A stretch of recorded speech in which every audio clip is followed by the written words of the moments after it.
오늘 하나님의 말씀은 고린도후서 11장 1절로 15절 말씀입니다. 고린도후서 11장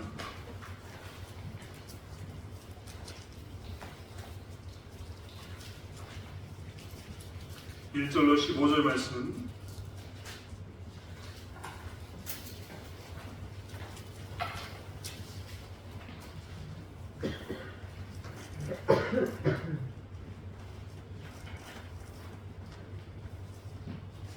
고린도후서 11장 1절로 15절의 말씀을 드렸으면 한 목소리와 함께 합독하겠습니다. 원하건대 너희는 나의 좀 어리석은 것을 용납하라. 정하건대 나를 용납하라. 내가 하나님의 열심으로 너희를 위하여 열심을 내노니 내가 너희를 정결한 천으로 한 남편인 그리스도께 드리려고 중매하노라.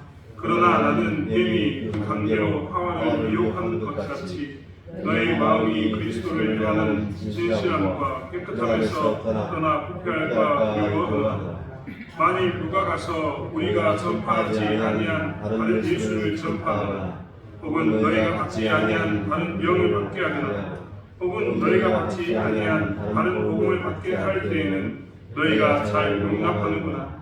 나는 지극히 크다는 사도들보다 부족한 것이 조금도 없는 줄로 생각하노라. 내가 그런 말에는 부족하나 지식에는 그렇지 아니하니 우리가 모든 사람 가운데서 모든 일로 너희에게 나타내었노라. 내가 너희를 높이려고 나를 낮추어 하나님의 복음을 값없이 너희에게 전함으로 죄를 지었느냐. 내가 너희를 섬기기 위하여 다른 여러 교회에서 비용을 받은 것은 탈취한 것이라. 또 내가 너희와 함께 있을 때 비용이 부족하였을 때 아무에게도 누를 끼치지 아니하였음은 마게도냐에서 온 형제들이 나의 부족한 것을 보충하였습니다. 내가 모든 일에 너희에게 폐를 끼치지 않기 위하여 스스로 조심하였고 또 조심하느라. 그리스도의 진리가 내 속에 있으니 아가야 지방에서 나의 이 사랑이 막히지 아니하리라. 어떠한 까닭이냐 내가 너희를 사랑하지 아니하느냐 하나님이 아시느니라. 나는 내가 해본 그대로 앞으로도 하리니 기회를 찾는 자들이 그 자랑하는 일로 우리와 같이 인정받으려는 그 기회를 끊으려 합니다. 그런 사람들은 거짓 사도요 속이는 일뿐이니 자기를 그리스도의 사도로 가장하는 자들입니다. 이것은 이상한 일이 아니니라. 사탄도 자기를 광명의 천사로 가장하니 그러므로 사탄의 일꾼들도 자기를 그의 일꾼으로 가장하는 것이 또한 대단한 일이 아니니라. 그들의 마지막은 그 행위대로 되리라. 아멘. 고린도후서에 보면 계속해서 사도 바울이 자기의 삶에 대해서 변론하는 것을 보게 됩니다. 사도 바울의 이 변론은 지금 저희가 10장부터 계속해서 보고 있는데요. 이 변론을 통해서 우리가 볼 수 있는 것은 사도 바울은 결코 자기를 위해서 변론하지 않는다는 것입니다. 오늘 변론에 대해서 사도 바울이 자기에 대해서 여러 가지 이것을 이야기하고 나는 이런 지도자였다라고 여러 가지로 말하는 것은 결코 자기를 자랑하고자 함이 절대 아닙니다. 그 이유는 오늘 본문도 잠깐 비추고 있지만 그것은 무엇이냐면 복음 때문이었습니다. 사도 바울의 만약에 이 사도성과 자기가 변론하지 않음으로 인해서 사람들이 사도 바울에 대해서 인정하지 않게 되면 사도 바울에게 있어서 가장 큰 근심은 무엇이었냐면 저들이 나를 미워한다는 것이 근심이 아니라 저들이 나를 버렸다는 게 근심이 아니라 저들이 나를 버리면서 복음도 버릴까 그게 걱정이었습니다. 고린도 교회가 사도 바울에 의해서 세워졌고 사도 바울이 복음을 전해서 그들이 예수를 만났습니다. 그런데 그들이 사도 바울을 거부해버리면 밀어내버리면 그때 사도 바울 입장에서는 사도 바울이 전했던 복음마저도 거짓 것으로 사람들이 생각해서 버릴까 걱정이 됐던 겁니다. 그리고 사도 바울은 버림과 동시에 다른 복음을 받아들여서 잘못된 것을 이것이 진짜구나 받아들일 그것이 사도 바울은 두려웠습니다. 그래서 사도 바울은 늘 이렇게 자기를 변론하고 자기와 거짓 사도들의 차이를 이야기하고 어떤 사람이 지도자인가 나의 삶을 통해서 내가 지도자로서 너희들에게 여러 가지 것을 보였는데 나는 그것에 부끄러움이 없다라고 이야기합니다. 결코 자기 자랑이 아니고 자기 당당함을 내세우는 게 절대 아닙니다. 사도 바울은 철저하게 자기가 전한 복음을 지키기 위해서 자기 자신을 변호하고 있고 자기가 전했던 복음이 혹이라도 훼손될까 봐 자기의 서로성을 증거하고 있는 겁니다. 그래서 사도 바울은 곳곳에서 나는 다른 사도들보다 부정함이 없는 자다라고 이야기하고 나는 너희들에게 그렇게 했다라고 이야기하는 모습 가운데 있는 겁니다. 오늘도 사도 바울은 이제 어떤 지도자인가, 자기가 어떤 지도자였었는가에 대해서 또다시 이야기합니다. 사도 바울은 11장 1절을 시작하면서 뭐라고 얘기했냐면 원하건대 너희는 나의 좀 어리석은 것을 용납하라. 청하건대 나를 용납하라 라고 이야기합니다. 이 말은 무엇이냐면 사도 바울이 어리석다 이런 말이 아닙니다. 이제 사도 바울은 좀 험한 말을 하려고 합니다. 저도 가끔 목회에 설교하다가 설교 시간에 제가 좀 거친 말 해도 됩니까? 쌍스러운 소리 좀 해도 됩니까? 이런 말 하지 않습니까? 제가 그런 말 했던 이유는 뭐냐면 그 다음에 정말 그냥 세상 사람들처럼 욕설이 나올 것 같아서 혹은 거친 표현으로 아주 거칠어서 듣기에 혹여라도 귀에 거슬릴까 봐 제가 그런 말을 미리 합니다. 사도 바울도 동일하게 그런 모습으로 이야기하는 겁니다. 내가 지금부터 좀 험한 말을 너에게 할 건데 내가 너희가 듣기에는 좀 귀에 거슬리는 이야기를 할 텐데 이 부분에 대해서 용납해라 라고 이야기합니다. 이제 사도 바울은 이 용납함을 이야기하면서 자기의 이 지도자들을 이야기하는데 자기는 어떤 지도자였느냐 그 문제에 대해서 이야기하면서 이렇게 이야기합니다. 내가 하나님의 열심으로 너희를 위하여 열심을 내었다. 즉 사도 바울은 하나님의 열심을 가지고 하나님의 열심으로 너희를 위하여 열심을 내는 지도자였다라고 사도 바울은 자기를 소개합니다. 이런 말이 앞에 있는 2절에 있는 말씀이 내가 하나님의 열심으로 너희를 위해 열심을 했다. 이 말이 왜 1절에서 앞으로 내가 좀 상스러운 이야기 할 거야? 거친 말을 할 거야? 내가 너희 귀에 거스린 말을 할 거야? 이 말 다음에 쓰였냐면 이 말은 다른 표현이 아니라 이 말은 내가 하나님의 열심으로 너희를 위하여 열심을 내렸다. 이 말은 이 안에 무엇이 들었냐면 내가 너희들에게 채찍질하고 너희들에게 그것을 잘못했다고 지적하고 내가 너희들에게 지금 분노하면서 화를 내면서 말을 한 이 모든 것은 사실 뭐 때문이었냐면 하나님의 열심으로 너희를 위하여 열심을 했던 모양들이다 라고 이야기합니다. 사도 바울은 오늘 본문에도 이야기하면서 뭐라고 얘기하냐면 내가 너희를 정결한 처녀로 한 남편인 그리스도께 드리려고 중매합니다 라고 이야기하면서 뱀이 그 관계로 화를 미워한 것이 너희에게 누군가 찾아서 미워한 그것에 대해서 나는 분노했고 화냈다라고 분명히 표현합니다. 마태복음에 있다 보면 유난히 많이 나오는 표현이 화 있을진저라는 표현입니다. 화 있을진저, 화 있을진저 바리새인이요, 화 있을진저 서기관이요. 이 화 있을진저 이 말은 우리나라 말로 표현해서 화 있을진저이지만 이것을 진짜 화라는 단어를 이 한자로 쓰지 않고 한국어로 표현하면 이 저주받을 자식들아 이런 말이 됩니다. 니들은 저주받았다, 저주받아야 마땅하다, 요거도 먹어도 싸다 이런 말이 화 있을진저라는 말입니다.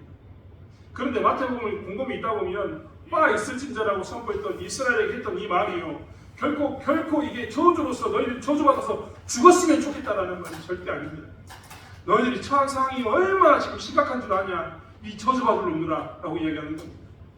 너희들이 처한 상황이 너무나 심각하기 때문에 너희들이 거기서 벗어나야 되는데 그것을 자각하지 못하는 너희들에게 내가 지금 쌍욕을 하면서 너희들에게 거친 말을 하면서 이 정신 차려 이놈들아 라고 이야기하는 것이 화 있을진저라는 표현이었습니다.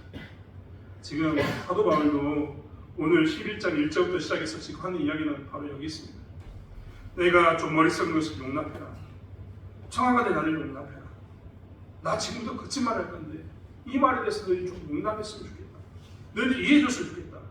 내 속에서 선물이 나서 지금 도저히 너희들에게 좋은 말은 나가지 않을 것 같고 너희들을 보면서 나는 거친 말을 하게 될 건데 너희들이 이것을 용납해달라고 이야기합니다.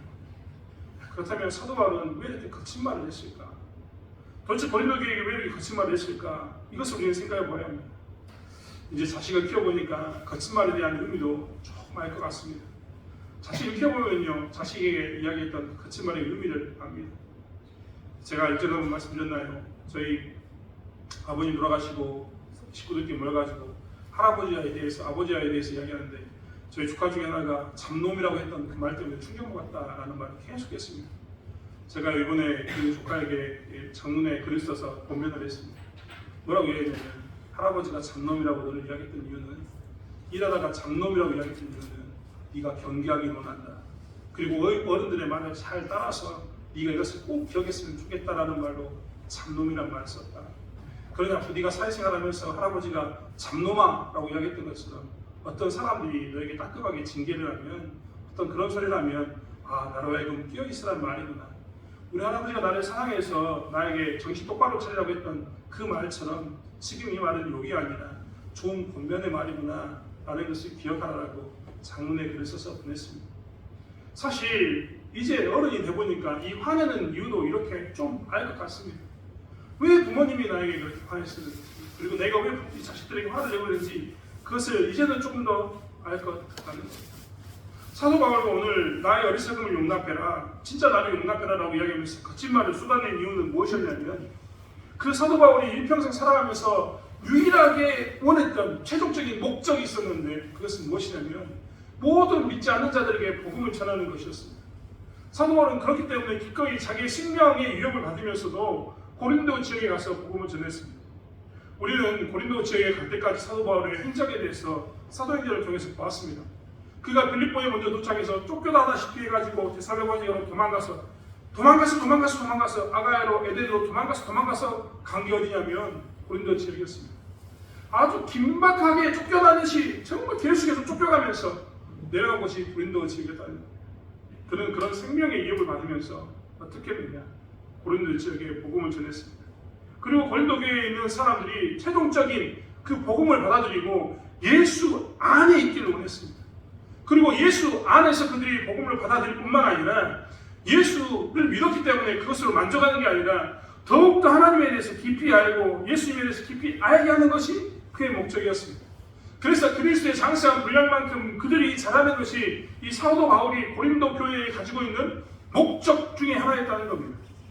하나님이 누구신지를 분명히 알리고 하나님에게만 붙잡혀 살게 하는 것이 가장 중요했기 때문에 이 원칙을 강조하면서 이것을 지키라고 고린도 교회에게 계속해서 이야기했습니다.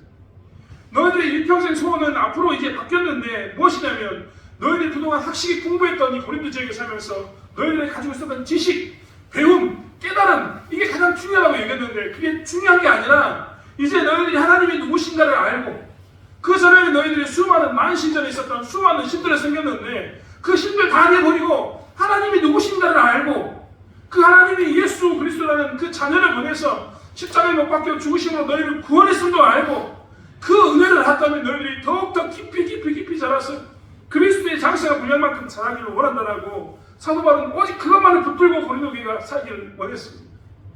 그런데 사도 바울이요, 할아버지가 고린도 교회가 그것에서 떠나 있었습니다.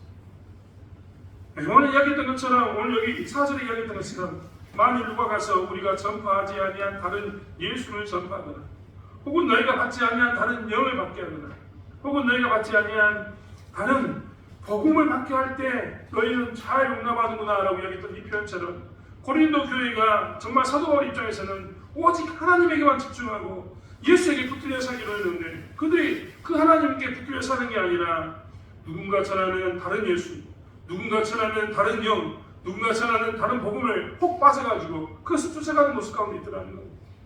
그래서 사도 바울이 용납하라라고 이야기하면서 무엇을 했냐면 거친 말을 했던 겁니다. 이 거친 말을 했던 것은 무엇이냐면 다른 것 때문이 아닙니다. 여러분, 교회에서요, 거친 말 하는 게 쉬울 것 같습니까? 좋은 말 해주는 건 정말 좋습니다.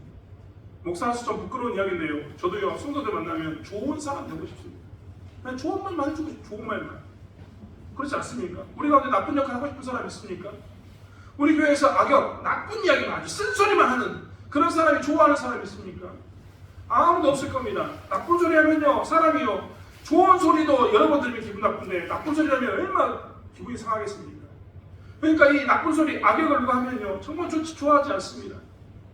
목사님 저도 그렇기 때문에 어떤 때는요, 좋은 이야기만 하고 싶습니다.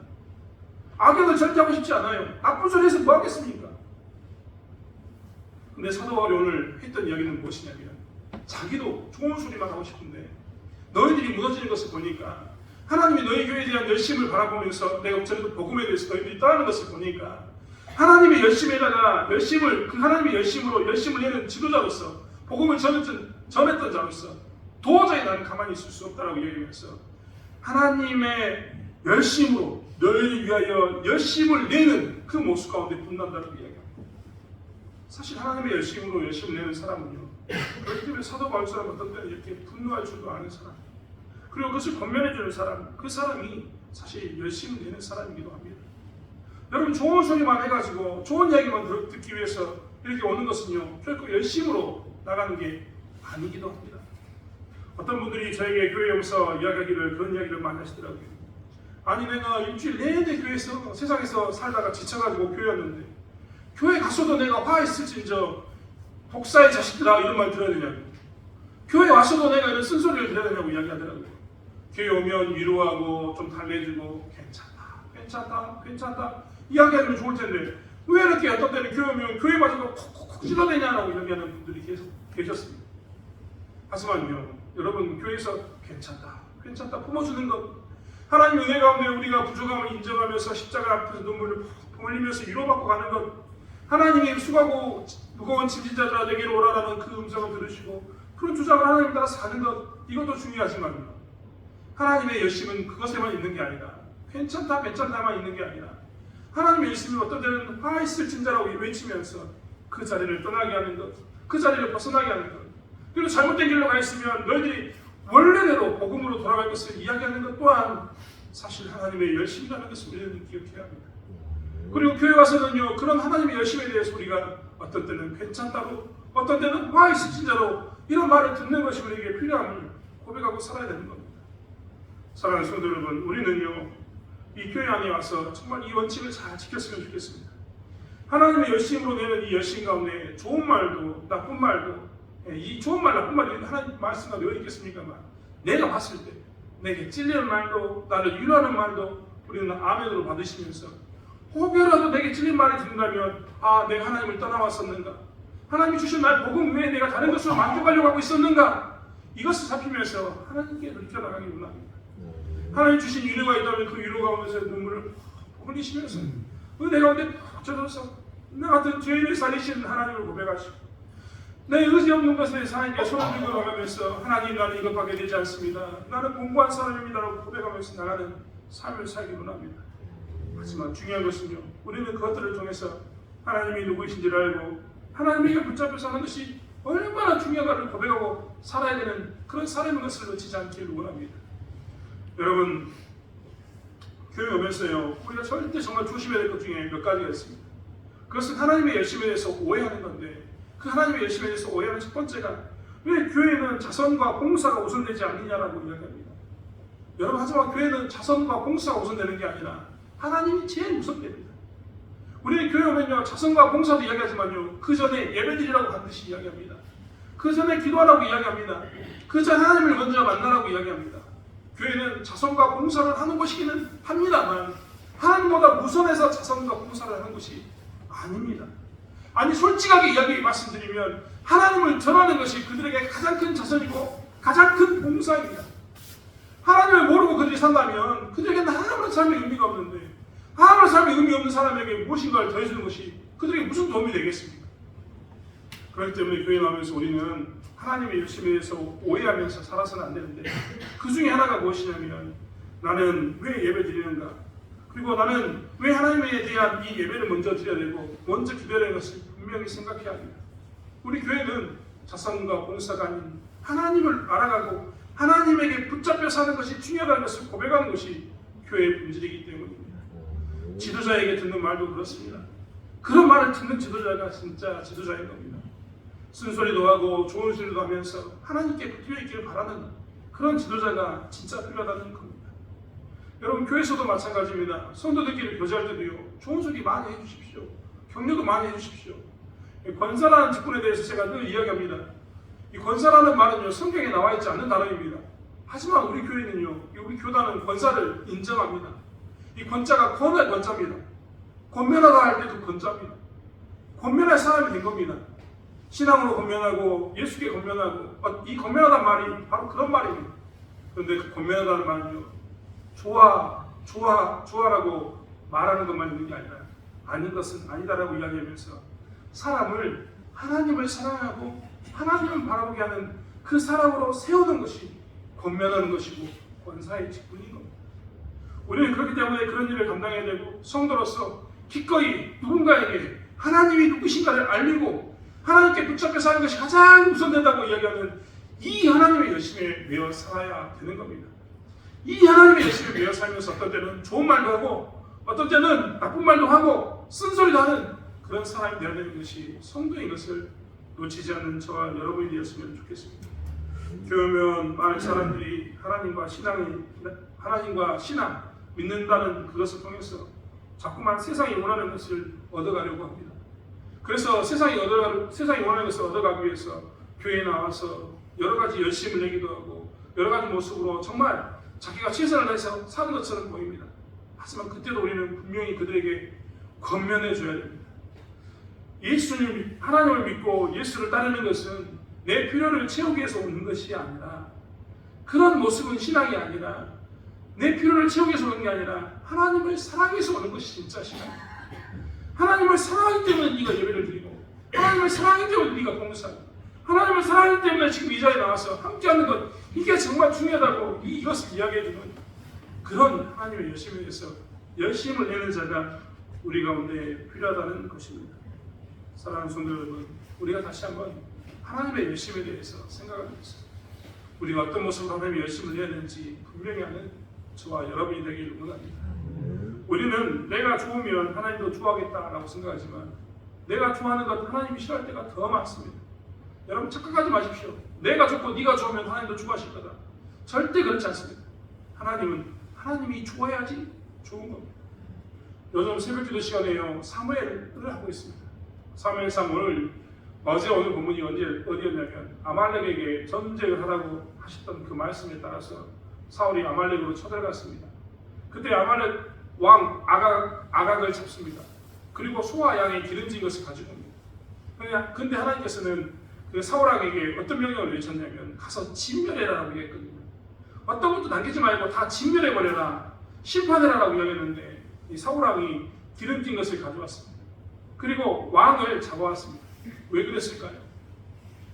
기름진 소나 양을 잡아다가 백성들에게 전리품으로 나눠주면 좋아하지 않습니까? 여러분 승리하고 돌아왔는데 이 전쟁에 승리하면서 개선 행진을 해야 할 때 상대방 왕을 끌고 와가지고 끌고 가면 사람들이 얼마나 열렬히 환호하겠습니까? 이러한 것에 빠져가지고 사울왕은 무엇을 했냐면 하나님 말씀에 순종하지 않고 그는 기름진 것을 가지고 왔습니다. 그리고 그는 아각왕을 잡아왔습니다. 그것에 대해서 하나님께서 뭐라고 얘기하냐면 순종이 제사보다 낫다. 하나님은 너를 왕으로 세운 것을 후회한다 라고 표현하시면서 그 모습에 대해서 하나님께서 한탄하심을 이야기하셨습니다. 오늘날 우리들이 하나님께서 찾는 것은 바로 여기 있습니다. 우리가 하나님의 열심으로 열심을 낸다고 이야기했는데 그 열심을 내는 것이 혹여라도 내가 좋아하는 것, 네가 좋아하는 것이면 좋다라고 생각하는 그런 생각이라면 우리는 그런 생각을 버려야 합니다. 그리고 다시 한번 하나님이 무엇을 좋아하시는가, 그리고 하나님이 좋아하시는 것으로서 우리의 열심을 내는 삶을 살아야 되는 것이 우리의 모습인 것을 보게 됩니다. 사랑하는 성도 여러분, 다시 한번 하나님의 열심을 내는 저와 여러분이 되길 원합니다. 그리고 하나님의 열심 가운데 쫓아가면서 오직 하나님께만 붙들려 있는 것, 하나님도 또 깊이 하는 것을 벗어나는 것에 대해서 어떤 때는 사도 바울처럼 쓴소리도 하고 어떤 때는 권면해서 세우기도 하는 그런 삶을 살아가는 저와 여러분이 되길 원합니다. 사도 바울은 지도자에 대해서 두 번째로 이야기하면서 그는 7절부터 뭐라고 이야기하냐면 이제 그는 어디에 매여 있는가에 대해서 이야기합니다. 7절의 말씀에 보면 내가 너희를 높이려고 나를 낮추어 하나님의 복음을 값없이 너희에게 전함으로 죄를 지었느냐라고 이야기합니다. 사도 바울은 무엇을 이야기하고 있냐면 하나님의 일을 감당했던 지도자는 자기의 역할은 복음을 전하는 것이었지 복음의 중개자였지 다른 것에 있지 않다라고 이야기했습니다. 오직 복음만 내가 너희에게 전하는 것이 유일한 것이었다라고 이야기했다는 겁니다. 사실 사도 바울에게 이 고린도 교회는 공격했습니다. 어떤 것으로 공격했냐면 사도 바울이 이 마게도니아 지방으로부터 후원금 받은 것을 가지고 공격했습니다. 오늘 성경도 이야기합니다. 그가 부족한 것에 대해서 어디로 받았냐면 9절의 말씀에 보면 마게도니아에서 온 형제들이 나의 부족한 것을 보충했다라고 이야기합니다. 고린도 교회는 왜 사도 바울의 이 문제에 대해서 시비를 걸었냐면 사도 바울이 그전까지는 텐트를 만들면서 자비랑으로 사역하고 자기는 돈을 받지 않고 열심히 냈다고 열심히 이야기하고 살았습니다. 그런데 공범이 뒤돌아보니까 누구에게 돈을 받았다고요? 마게도니아 지역에서 후원금을 받아가지고 살았던 겁니다. 여러분 착각해서는 절대 안 됩니다. 사도 바울은요, 많은 부분, 부족한 부분을 자기의 자비량으로 감당했습니다. 하지만 불규칙적으로 이렇게 마게도니아 지역 같은 이런 곳에서 후원금을 받기도 했습니다. 그게 매달 얼마씩 주어서 사도 바울이 일하지 않아도 되는 그 정도의 수준이 아니었습니다. 정말 필요에 따라서, 예를 들면 그 지역의 구제를 위해서 보내거나 혹은 전달하기 위해서 보냈던 그런 것밖에 없었습니다. 그런데 고린도 교회 사람들은 이것에 대해서 오해했던 겁니다. 야, 앞에서는 자비랑인 것처럼 그가 깨끗한 척하더니 뒤로는 돈을 받고 있었네? 이런 말을 하게 된 겁니다. 여러분, 이 목회자들, 지도자를 볼 때마다 우리가 정말 조심해야 될 것은 뭐냐면요, 목회자들 돈 필요합니다. 돈 필요합니다. 아멘 안 해주시고 돈 필요합니다. 저희 먹고 살아야 됩니다. 당연한 건 아니겠습니다. 교회에서 월급을 많이 주시면 땡깁니다. 선물처럼 보이십니까? 돈이 필요한 세상에 속한 사람이기 때문에 그렇습니다.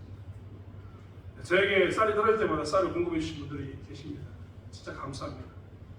먹을 때마다 기도하면서 먹는데, 저에게 반찬이 떨어질 때면 신선한 야채를 갖다 주시는데 감사합니다. 먹을 때마다 기도하면서 감사하면서 먹습니다. 목회자들이 필요합니다. 사실 많은 성도들이 목회자를 바라볼 때마다 착각하는 게 있습니다. 목회자 역할은 복음의 중개자이지 도덕적으로 윤리적으로 깨끗한 사람을 찾아서는 되지 않습니다. 그렇다고 해서 목회자들이 마음대로 멋대로 살겠다 이런 말이 절대 아닙니다. 정말 착각하고 있는 것 중에 하나가 뭐냐면 목회자는 가난해야 된다. 이런 것들을 좀 착각하지 않으셨으면 좋겠습니다. 목회자는 가난해야 됩니까? 저는 항상 배고프고 살아야 되나요? 가끔 제가 죄송하기도 합니다. 왜냐면 제가 살이 쪄가지고 저거 시대착각에 가는 이 살이 쪘단 말이 들 때마다 제가 뜨끔뜨끔합니다. 우리 권사님, 집사님, 장로님들이 너무 잘해주셔가지고 살이 찐 건 사실인데 그런 말을 들 때마다 뜨끔뜨끔합니다. 내가 게을렀을 거 이런 말 나오죠. 살만 하니까 네가 살이 쪘구나 이런 말 나오잖아요. 걱정이 됩니다. 사실 목회자들에게 좀 더 엄한 도덕적 잣대와 윤리를 기하는 것에 대해서 저는 동의합니다. 목회자는 좀 더 도덕적으로 윤리적으로 엄한 잣대 가운데 있어야 합니다. 하지만요, 그게 전부는 아니에요. 자꾸 목회자가 조금만 도덕적으로 윤리적으로 원한 부분을 보이면 그때마다 사람들이 이야기합니다. 저 사람은 진짜 목회자가 아니야. 저 사람은 참된 목회자가 아니야. 이런 말을 들을 때가 정말 많습니다. 저 사람은 사뿐인가 보다. 이런 말을 들을 때도 정말 많습니다. 하지만요, 여러분, 목회자에게 구해야 할 것은 무엇이냐면, 지난 시간에 이야기했지만 그가 하나님에 대한 열심, 즉 하나님에 대한 태도가 그가 어떤 모습으로 사는가를 살펴보아야 합니다. 그의 태도가 하나님 앞에서 정말 살기 위해서 몸부림치고 있다면 우리는 그 목회자에 대해서 충분히 감사하고 살아야 합니다. 그리고 또 하나 오늘 사도 바울이 이야기했던 것처럼 목회자의 역할은 복음의 중개자입니다. 신앙의 중개자입니다. 이 말은 무엇이냐면 목회자가 입술을 통해서 계속해서 주 예수 그리스도의 이름을 선포하고 십자가에 못 박히신 예수가 여러분을 위해서 죽었다는 것을 선포하고 우리를 위해서 죽었다는 것을 선포하고 예수의 십자가 가운데서 떠나지 않게 선포한다면 그 목회자는 지금 역할을 사실 말씀드리면 여러분이 만족하지 못할지 모르지만 그 목회자는 사실 충분히 지금 역할을 감당하고 있는 것입니다. 목회자는 하나님이신 그 이 천지의 창조주신 하나님께서 우리를 얼마나 사랑해서 그의 아들을 이 땅에 보내셨는가, 그리고 얼마나 우리를 사랑해서 그 아들을 십자가에 못 박히시면서까지 우리를 사랑했는가, 그리고 그의 피값과 그의 살이 어떻게 우리를 구원했는가에 대해서 증거하는 게 목회자의 역할입니다. 할 수만 있다면 설교 시간에 저 십자가를 이야기합니다. 저는 우리 교회에서 저게 너무 마음에 듭니다. 저게 있어서 너무 마음에 듭니다. 겟세마네 동산에서 기도하는 저 모습, 십자가를 향해 나가는 저 모습, 할 수만 있다면 저는 이것을 증거합니다. 신학적 부피는 떨어질지 모릅니다. 제가 누구처럼 외국에 가서 공부해왔거나 석사나 박사 학위를 가진 것은 아닙니다. 교육의 수준도 별로 썩 좋지는 않다는 겁니다. 자랑해서 내세울 것도 별로 없습니다. 제 아버지가 목회자인 것도 아니고 제 아버지가 장로인 것도 아닙니다. 제 어머니가 권사인 것도 아니고 신앙이 3대 4대로 이어져 있던 어떤 뿌리 깊은 신앙의 명문 가문도 아닙니다. 하지만 저는 제 입술을 통해서 복음의 중개자의 역할을 감당하려고 노력을 하고 있습니다. 사실 그렇다면 복음을 증거해주고 신앙의 중개자가 되기 위해서 안간힘 쓰는 그런 모습이라면 사실 우리는 그 목회자의 역할에 대해서 잘하고 있다라고 평점을 줄 수 있습니다. 제가 잘하고 있다라는 게 아니라 좋은 목사에 대한 기준을 성도들은 항상 무엇을 가지고 있어야 되면 이 사람 입에서 복음이 증거되어지고 있는가, 이 사람 입에서 하나님의 마음이 증거되어지고 있는가. 형식적으로 훌륭한 미사오를 쏟아내지는 못하지만 그 안에 정말 예수 그리스도의 사랑과 하나님의 마음을 담겨있는 그 말씀을 전하고 있고 예수 그리스도의 십자가의 은혜를 전하고 있다면 우리는 사실 그것으로 만족해야 합니다.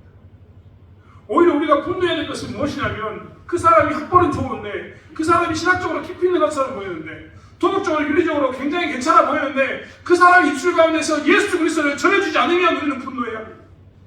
너는 왜 십자가를 전하지 않느냐고 분노해야 되고, 너는 왜 우리에게 복음을 전하지 않느냐고 분노해야 되고, 그래서 네가 말하는 그 입술 가운데 있는 그 안에는 도대체 하나님의 마음이 어디 있느냐고 따져야 되는 것이 진짜 우리의 모습이야.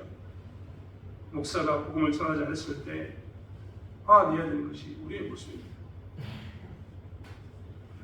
자꾸만 교회 설교 시간에 목사가 인간의 가능성만을 이야기하면서 인간은 할 수 있다, 할 수 있다, 할 수 있다라고 이야기하면서 모든 것이 할 수 있는 것을 이야기하는 그런 모습이라면 사실 그런 목사를 멀리해야 합니다.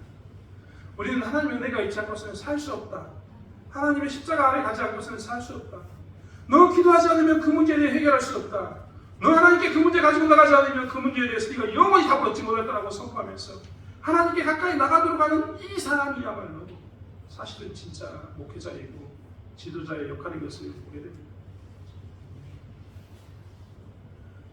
성도는 목회자를 통해서 복음과 신앙을 얻어야지 다른 것을 얻으려고 해서는 되지 않습니다.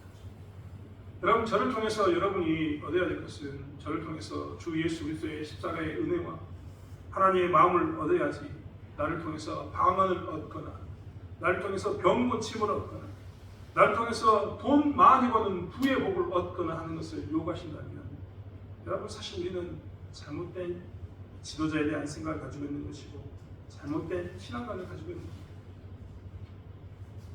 지도자에게 오직 원해야 될 것은 하나님의 사랑이 어디에 있습니까? 하나님의 사랑이 무엇입니까? 십자가 우리의 주는 의미는 무엇입니까를 이야기하는 것이 우리의 요구 상황이어야 되고 저에게 요구해야 되는 요구 조건이어야 되는 것입니다. 여러분, 왜 설교를 드려야 될까요? 목회자에게 왜 설교를 드려야 될까요? 그것은 목회자를 통해서 하나님의 복음과 신앙이 전해져야 되기 때문입니다.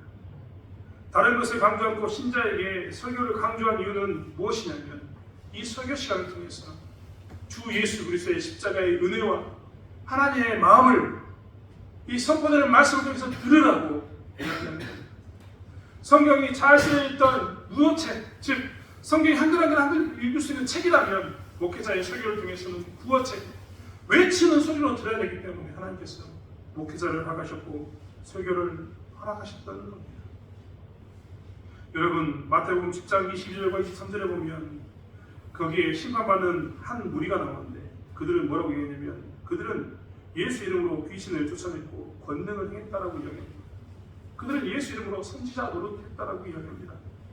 그런데 예수님은 그것에 대해서 뭐라고 이야기했냐면 나는 너희를 도대체 모른다라고 이야기합니다. 왜냐하면 그들이 권능을 행했고 귀신을 쫓아냈는데 예수의 복음을 전하지 않았기 때문입니다. 예수 십자가의 사랑을 나누지 않았기 때문입니다. 우리는 이것만 봐도 지도자의 역할이 무엇인가를 분명히 알 수 있습니다. 지도자의 역할은 다시 한번 말씀드리지만 복음의 중개자, 신앙의 중개자의 역할이 지도자의 역할입니다. 그렇다면 이것은 목회자인 제 역할만 될까요? 사실 우리는 이 땅에서 복음의 중개자가 되어야 되고 신앙의 중개자가 되어야 합니다. 말씀으로 분별하는 것은 무엇입니까? 잘되라고 분별하십니까? 예수 믿으라고 분별하십니까? 우리는 예수 믿으라고 분별해야 합니다. 그 문제에 대해서 함께 기도해 주는 이유는 뭡니까? 그 문제 풀고 그가 자유하게 논하셨다는 그 목적만 늘 위해서입니까? 아니면 그가 그 문제를 통해서 하나님을 알기 원하기 때문입니까? 우리는요, 성도들 사이에서 우리의 역할은, 먼저 된 자의 역할은 항상 이렇게 중개자가 되야 된다는 것을 놓쳐서는 되지 않습니다.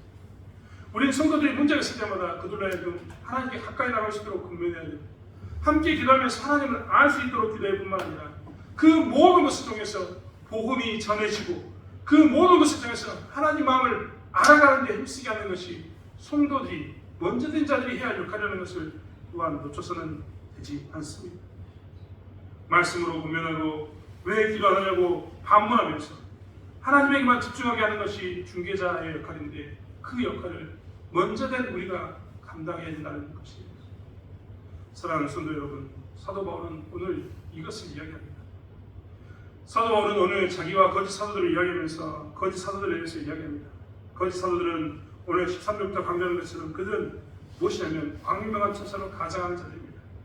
이 광명한 처사로 가장했다 이 말은 무엇이냐면 정말 좋은 것처럼 좋은 이야기만 해주는 것처럼 보입니다. 그들에게는 그런데 하나님의 열심이 없습니다. 그리고 그들에게는 무엇이 없냐면 복음이 없습니다. 그들에게는 하나님의 마음이 없습니다. 그저 자기 자신을 높이는 그 일 가운데만 그들의 목적이 있습니다. 하지만 진짜 참된 지도자는 하나님의 열심을 가지고 살면서 그 열심을 통해서 화를 내더라도 쓴소리를 하면서라도 그가 하나님께 돌아오기를 바라는 사람이 참된 지도자이고 우리의 모습이야. 정말 하나님의 열심을 사는 사람은 복음의 증거자로서 나는 사라져도 복음만은 남기를 원한다고 고백하면서 내가 만났던 그에게 나를 통해서 복음이 남는다면 그것으로 자족할 줄 압니다. 나를 통해서 그가 하나님께 좀 더 가까이 나갔다면 나의 이름은 사라져도 그가 하나님께 가까이 나간 것으로 만족하는 삶을 사는 것이 참된 지도자인 것을, 성도의 것을 이야기하고 있습니다. 사랑하는 성도 여러분, 저희가 다시 한번 우리의 삶을 되돌아보았으면 좋겠습니다. 같은 예수를 이야기하고 있지만 한쪽은 바울의 입장에 섰던 하나님의 열심을 사는 사람이고, 같은 예수 이름을 이야기하는 것처럼 보이지만 한쪽은 거짓 사도들로서 자기를 높이는 자들이었습니다. 우리는 과연 어디에 서 있는가를 살펴보면서 이 땅에서 우리는 어떤 지도자가 되어야 되는지, 어떤 신앙이 되어야 되는지 다시 한번 살펴보기를 원합니다. 그리고 다시 한번 하나님의 열심을 가지고 우리가 하나님에게만 시선을 고정하게 하는 이 원칙을 지켜나가는 저와 여러분이 되기를 원합니다. 다시 한번 하나님의 이 일꾼의 역할이었던 복음의 중개자로서, 신앙의 중개자로서 역할을 감당해내는 저와 여러분이 되기를 원합니다. 기도하겠습니다. 하나님, 평안이다 평안이다 외치는 것이 평안이 아닙니다.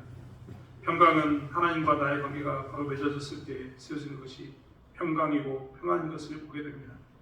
하나님, 우리가 이 땅에 살아가는 동안 먼저 된 자로서 혹은 세워진 자로서 우리의 직분을 감당할 때 하나님, 하나님의 열심으로 살 수 있도록 도와주시고, 하나님의 열심을 가지고 그들을 권면하면서 어떻게 하면 그들로 하여금 하나님께 붙들려 살게 할까를 고민하는 저희들에게 도와주실 줄 믿습니다. 또한 아버지 하나님, 하나님의 열심으로 사는 자들로서 어떻게 하면 복음을 그들에게 남기며 그들로 하여금 하나님께 한 걸음 더 가까이 나아갈 것인가를 고민하며 살 수 있는 저희들에게 하나님께서 붙잡아 주실 줄 믿습니다. 하나님, 우리가 하나님을 섬길 때 도덕적 우월감이나 윤리적 우월감, 하나님을 믿음으로 해서 내가 받은 것이 더 많다는 것을 강조하지 않도록 도와주시오.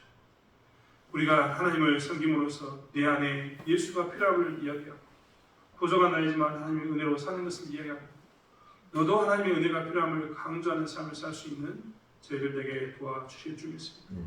하나님, 대창교회에 남는 말 가운데 가장 최후까지 남는 말이 예수 그리스도라는 이름이 될 수 있도록 하나님, 우리의 입술을, 우리의 삶을